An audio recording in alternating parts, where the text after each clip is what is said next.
Bueno, vamos a seguir con la segunda parte de la clase de potencial de acción y potencial de membrana. Acá hace algunas figuras en donde ingresa sodio en el lado intracelular y sale potasio en el lado extracelular. ¿Qué es un potencial graduado? Es las variaciones de potencial de membrana que ocurren en forma graduada. Las variaciones pueden ser rápidas y locales. Las variaciones son transmitidas a lo largo de todas las fibras debido a un potencial decremental. La potencial va a disminuir cada vez que queda más lejos del estímulo inicial. Este potencial tiene la propiedad de sumación, integración de diversos eventos de variación graduada para que el estímulo inicial no disminuya su potencial. El potencial graduado puede ser espacial o temporal. La espacial en diferentes puntos de la membrana y el temporal a lo largo de un intervalo de tiempo.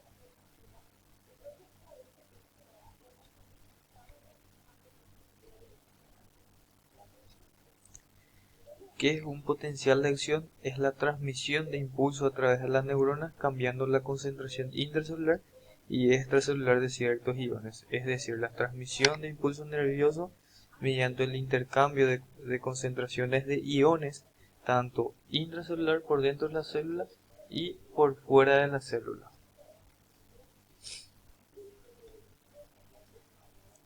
Potencial de acción es la respuesta de la célula excitable a la fluctuación de potenciales graduados, es decir, transmiten estímulos nerviosos, tienen su inicio cuando hay una alteración de potencial de membrana, se disloca hasta la parte final de las fibras nerviosas, es decir, sí o sí recorre todas las fibras nerviosas del potencial de acción, es decir, recorre toda la membrana del potencial de acción. Este desplazamiento del potencial de acción puede ser unidireccional, tiene una dirección para todas las fibras, debe recorrer toda la membrana, por eso presenta la ley de todo o nada, y debe llegar al final de la membrana. El potencial de acción va a presentar fases dentro de la fibra es negativo y afuera es positivo. Su carga eléctrica varía entre menos 65 milivoltios hasta menos 90 milivoltios. Es decir, por dentro es negativo y por fuera es positivo de la membrana en un potencial de reposo. Entonces, en un potencial de reposo va a estar entre menos 65 a menos 90 milivoltios. Luego va a ocurrir una despolarización. Surge después de un estímulo externo. Va a venir un estímulo externo, va a producir una modificación de los canales de sodio, en donde va a producir que ingrese sodio en el interior de la célula y va a producir un cambio conformacional en el potencial de membrana y va a llegar a más 35 milivoltios. Al llegar al más 35 milivoltios, se va a producir una repolarización en donde al llegar al más 35 se va a estimular y se va a abrir los canales de potasio para que el potasio ingrese para afuera, es decir, se exteriorice hacia afuera y pueda disminuir el voltaje a menos 65 otra vez. Luego de una repolarización va a producirse una hiperpolarización, se pasa después la repolarización donde ocurre una salida de potasio y el voltaje va a volver a menos 65. Como los canales de sodio ya están cerrados, ya que sale potasio, entonces se va a producir otra vez que la membrana esté en potencial de reposo, que esté entre menos 65 a menos 90. Acá tenemos la fase A, que sería la fase de reposo, menos 90 a menos 65. Luego va a producirse un cambio conformacional donde se van a abrir los canales de sodio, va a ingresar sodio. Al ingresar sodio se va a producir una despolarización hasta llegar a más 35, en donde se estimulan los canales de potasio, en donde va a salir potasio al lado extracelular y va a producirse una repolarización y luego una hiperpolarización para que pueda ocurrirse otra vez un potencial en reposo. Este evento ocurre en milisegundos. Los periodos de potencial de acción pueden ser periodo refractario absoluto y periodo refractario relativo. Cuando es absoluto, sucede durante el potencial de acción donde las fibras no pueden recibir un estímulo durante este periodo de despolarización y repolarización. Periodo refractario relativo acontece en la fase de hiperpolarización. Es muy difícil iniciar otro potencial de acción debido al voltaje que está muy baja, pero se una estímulos que fueron intensos puede producir entrada de sodio y producir un potencial de acción.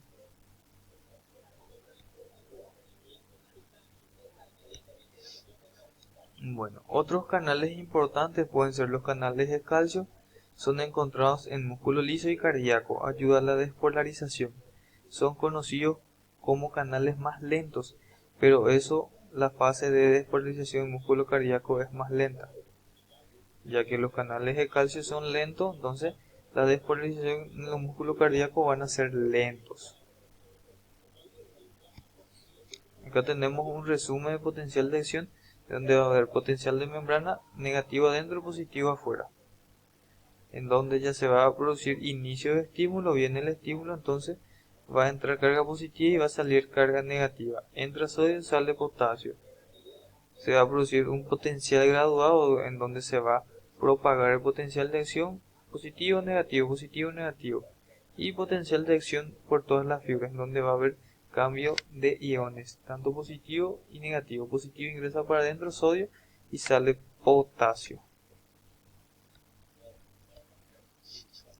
El impulso nervioso va a producir y conducir y realizar una tarea específica a partir de una modulación de los potenciales de membrana, en donde se produce la despolarización y la repolarización.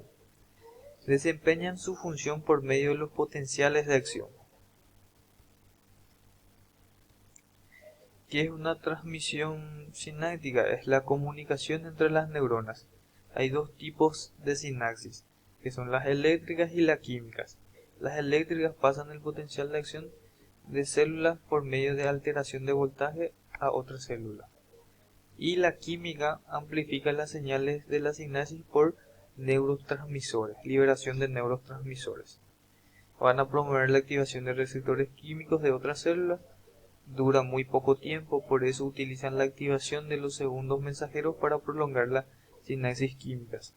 Potenciales postsinápticos pueden ser ionotróficos o metabotróficos. Los ionotróficos van a producir respuesta rápida y los metabotróficos van a utilizar o van a estar ligados a segundos mensajeros. Acá tenemos algunos neurotransmisores que son utilizados en una transmisión sináptica química, que puede ser los aminoácidos, aminas y purinas. Tenemos una imagen del botón postsináptico, membrana presináptica y membrana postsináptica. La membrana presináptica van a presentar las mitocondrias o vesículas neurotransmisoras a ser liberadas por medio de receptores de liberación, en donde en la membrana postsináptica van a tener las proteínas receptoras o canales receptores. ¿Sí?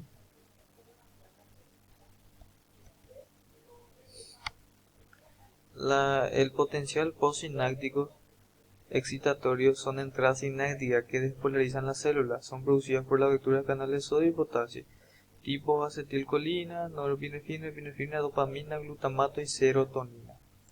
Potencial postsinápticos inhibitorios son entradas sinápticas que hiperpolarizan las células. Son producidas por la abertura de canales de cloruros, tipos ácido gamma aminobutírico.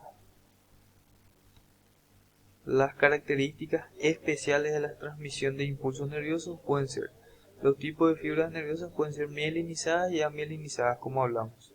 Las mielinizadas son de tipo A, tipo B y son fibras nerviosas más voluminosas, y las amielinizadas son fibras nerviosas menos voluminosas que son de tipo C. Las mielinizadas van a presentar axón, van a conducir impulso nervioso, van a presentar una vaina de mielina que envuelve al axón como todo, compuesta en la vaina de mielina va a presentar las células de Schwann, tiene la función de aislante eléctrico las células de Schwann, va a presentar los nódulos de Rambier, a cada 1 a 3 milímetros de la vaina de mielina, lugar de intercambio de ion durante la propagación de potencial de acción. Acá tenemos una imagen que marca los nódulos de Rambier, las células de Schwann, citoplasma de las células de Schwann, las vainas de mielina que envuelven los axones. La conducción saltatoria de las fibras mielinizadas tiene la función de aumentar la velocidad de conducción nerviosa en las fibras mielinizadas, promueve un menor gasto metabólico, diferencia de concentración entre iones y sodio y potasio a través de la membrana, velocidad de impulso en 100 metros por segundo a distancia de un campo de fútbol en un segundo. Dinámica de los anestésicos locales. Los anestésicos locales tienen como función bloquear los canales de sodio, impidiendo que se produzca un estímulo o una despolarización de impulso del dolor. La práctica médica, ¿cómo se demuestra el potencial de acción? Mediante electrocardiograma. En resumen, el potencial de membrana en reposo se genera gracias al potencial de difusión entre sodio y potasio o bomba sodio-potasio. El principal responsable en la difusión es la difusión de potasio. Una manera de evaluar la contribución de cada ion es utilizar la ecuación de conductancia de cable de Goldman. Las células excitables transmiten información por medio de potencial de acción. Los potenciales de acción se producen cuando hay un estímulo de intensidad que cambia el umbral y que excita a las células. Para estímulos por encima del umbral, todo potencial de acción tiene la misma magnitud y misma duración, es decir, es la ley de todo o nada. El potencial de acción se genera por apertura transitoria de canales de sodio. Esto genera apertura de canales catiónicos, voltaje dependiente. Un axón no puede propagar un potencial de acción hasta que un número suficiente de canales de sodio ha recuperado su estado en reposo, periodo refractario absoluto. Después el axón queda menos excitable que lo normal, periodo refractario relativo. Los axones de gran diámetro y los mielínicos conducen el impulso más rápida y los axones mielínicos conducen el impulso por conducción saltatoria. Amielínico, por conducción saltatoria. La bibliografía, el libro de Mico, y termina nuestra clase. Muchas gracias, espero que sea de mucha ayuda para su didáctica, para que puedan leer y acompañar con el material que le había enviado por las plataformas. Que tengan un buen resto de semana y cualquier duda pueden preguntar en la plataforma o cualquier duda que tengan. ¿Sí? Gracias.